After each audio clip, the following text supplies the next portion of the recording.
Selamat pagi semua. Assalamualaikum warahmatullahi wabarakatuh. Semoga semua dari kalian dalam kondisi sehat, amin, dan selalu terlindung dari penyakit. Dan tetap jaga kesehatan, tetap jaga pikiran supaya nggak panik, supaya nggak stres, harus tetap bahagia, harus tetap happy. Mari kita sama-sama berpikir positif kalau kita bisa memerangi wabah ini. Nah, setelah 2 minggu kalian melakukan ujian, menjalani ujian UTS, ini kita masuk ke minggu 10. Jadi kita masuk lagi ke praktikum seperti biasanya. Sebenarnya kita masih ada 7 materi lagi yang belum tersampaikan, tetapi waktu yang dibatasin dari departemen hanya 5 minggu. Jadi kita akan mengusahakan 5 minggu ini untuk 7 kali praktikum.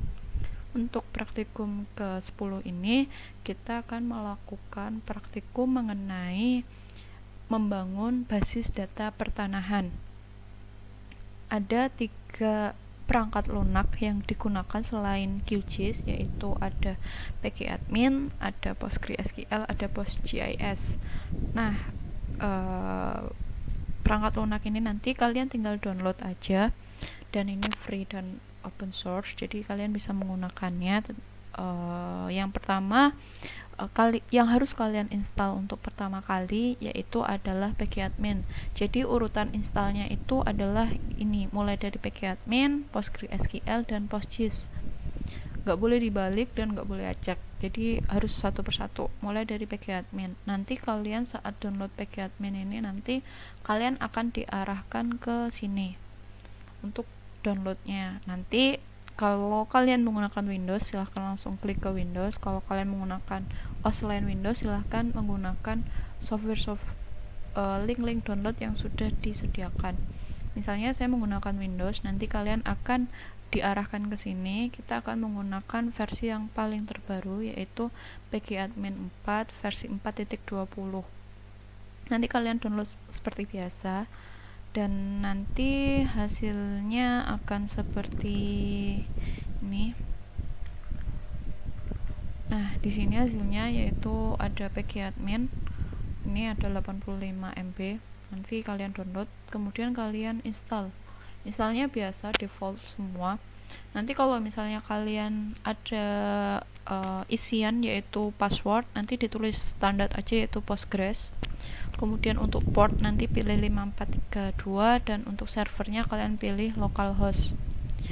Nah, kalau kalian sudah install selesai, nanti kalian akan diarahkan untuk mengecek apakah sudah terinstall atau belum. Kalian bisa lihat di program, kemudian pilih PGAdmin. Nah, di sini sudah ada. Nanti saat kalian buka, kalian akan diarahkan ke browser karena ini menjadi localhost kalian. Jadi kalian akan diarahkan ke sini server, kemudian tampilannya seperti ini. Ini menandakan kalau PGAdmin kalian sudah terinstall dengan benar. Selanjutnya installer yang kedua yaitu ada PostgreSQL. Jadi di sini PostgreSQL ini tuh yang berguna sebagai basis data. Sedangkan kalau PGAdmin ini tuh hanya sebagai wadah atau tempat atau manajemen tools. Jadi perangkat yang digunakan untuk memanajemen basis data tersebut. Sedangkan untuk basis data itu yaitu PostgreSQL ini. Jadi kalian nanti download, nanti diarahkan ke sini. Nanti kalian download sesuai OS laptop atau komputer kalian masing-masing, dan download yang versi paling terbaru yaitu di sini. Jadi di sini hanya ada macOS sama Windows 64. Tapi kalau kalian misalnya menggunakan Linux atau Windows kalian masih 32 bit, nggak masalah kalau kalian menggunakan versi yang lebih rendah.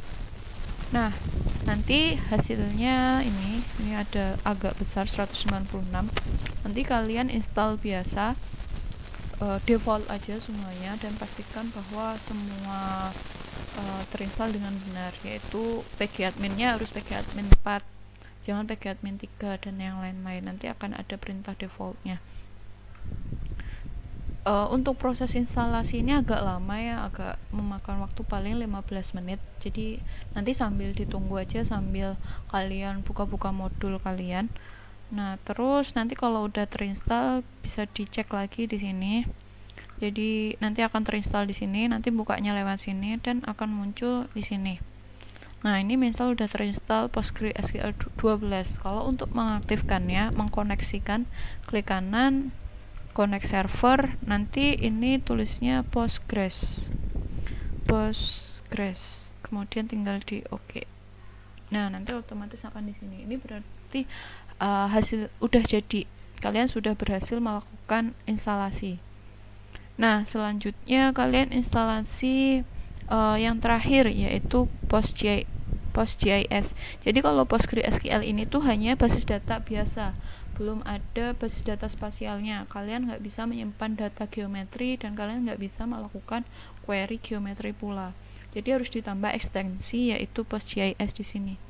Nanti linknya menuju ke sini. Ini nanti dipilih download aja. Nah, ini yang perlu kalian perhatikan. Ini kalian baca, PostGIS 3.0.1 keluar pada tanggal 20 Februari 2020. Ini merupakan versi untuk Postgres 9.6 sampai 12 dan 64 bit. Jadi yang perlu kalian perhatikan di sini. Jadi ini perlu diperhatikan karena nggak semua PostGIS itu cocok untuk PostgreSQL. Jadi dilihat dulu PostGIS ini digunakan untuk Postgres versi berapa. Nah, di sini kan kita tadi menggunakan PostgreSQL versi 12 atau 10 juga bisa di sini. Nah, kita download melalui ini. Ini untuk yang nanti ini klik aja di sini. Jadi kalau untuk Windows nanti klik di sini, kalau untuk OS yang lain kalian bisa klik di sini. Nah, kalau untuk yang Windows nanti klik di sini, munculnya seperti ini. Nah, kalian pilih, kita milih yang Postgres 12. Nah, setelah diklik kalian pilih yang di sini, yang udah dalam bentuk installernya. Jadi jangan yang atas tapi yang bawah. Nanti seperti ini, kemudian tinggal diinstal biasa, default juga. Nanti kalau udah berhasil, selanjutnya kalian akan buka pgadmin-nya lagi. Nah, nanti akan membuat database. Ini misalnya yang sudah saya buat. Nah, di sini nanti ekstensinya, kalau misalnya udah terinstall nanti ada tulisannya PostGIS di sini. Tapi kalau misalnya belum terinstall, kalian harus buat dulu database-nya. Misalnya kita buat database-nya misalnya contoh, kemudian tinggal di save.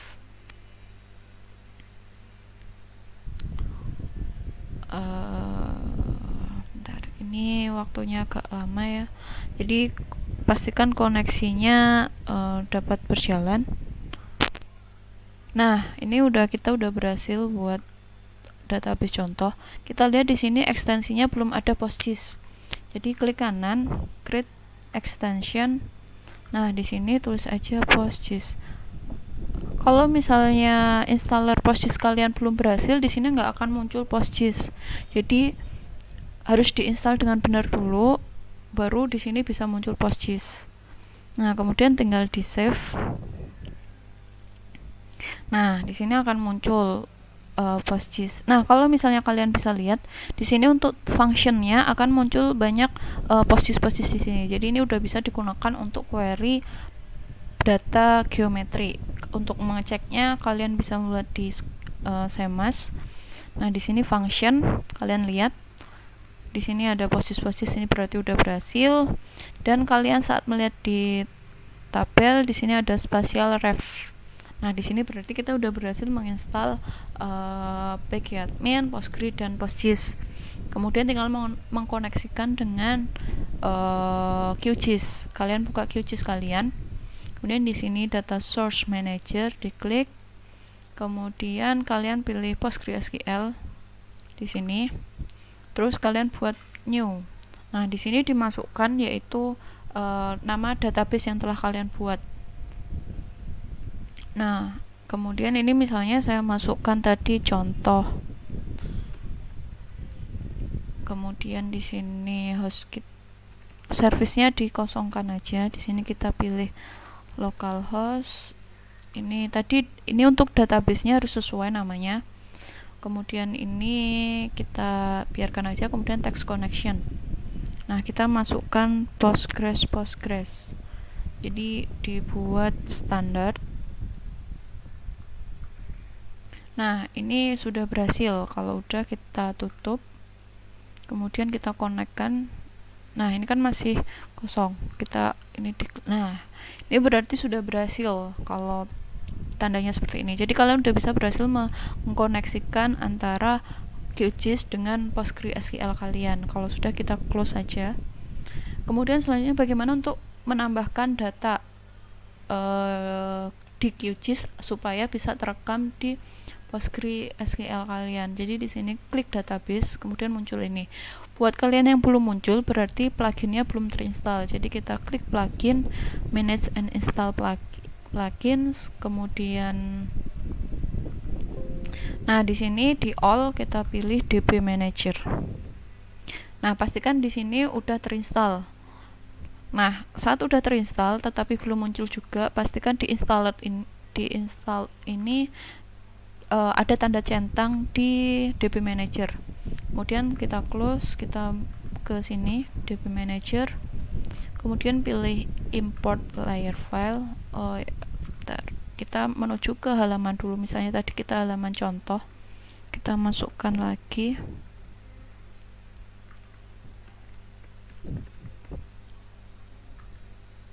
Nah, di sini contoh, berarti ini kan udah masuk, udah terhubung. Import layer. Ini pilih file kalian. Jadi kalian meletakkan hasil topologi kalian itu di mana? Ditampilkan di sini.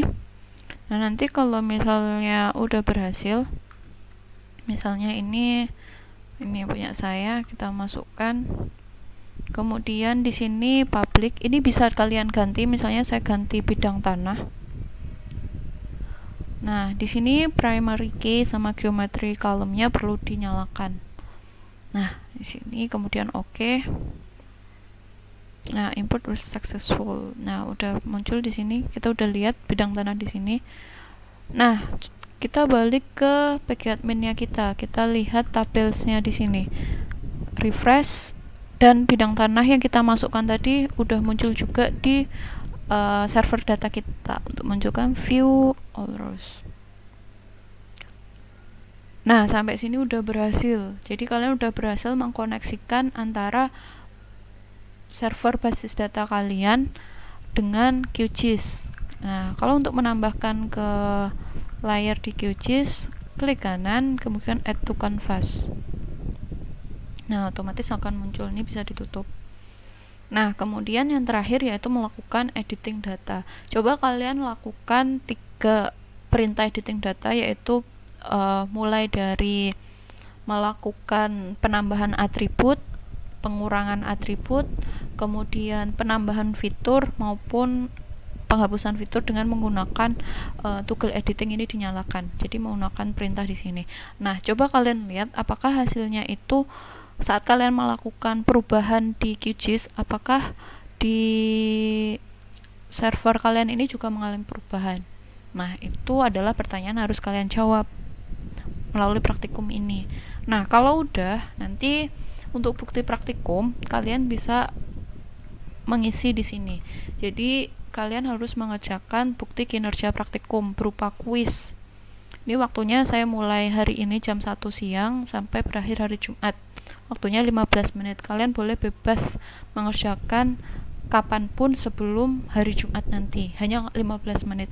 Saran saya secepat mungkin kalian kerjakan dulu, karena ini sebagai bukti kehadiran kalian. Nah, berikut adalah penjelasan mulai mengkoneksikan antara QGIS dengan basis data spasial. Kalau misal kalian ada pertanyaan, kita bisa diskusikan melalui grup kita semua. Bisa menghubungi lewat WA atau di WA grup aja. Oke, selamat mengerjakan, semoga lancar dan semoga berhasil. Selamat pagi. Wassalamualaikum warahmatullahi wabarakatuh.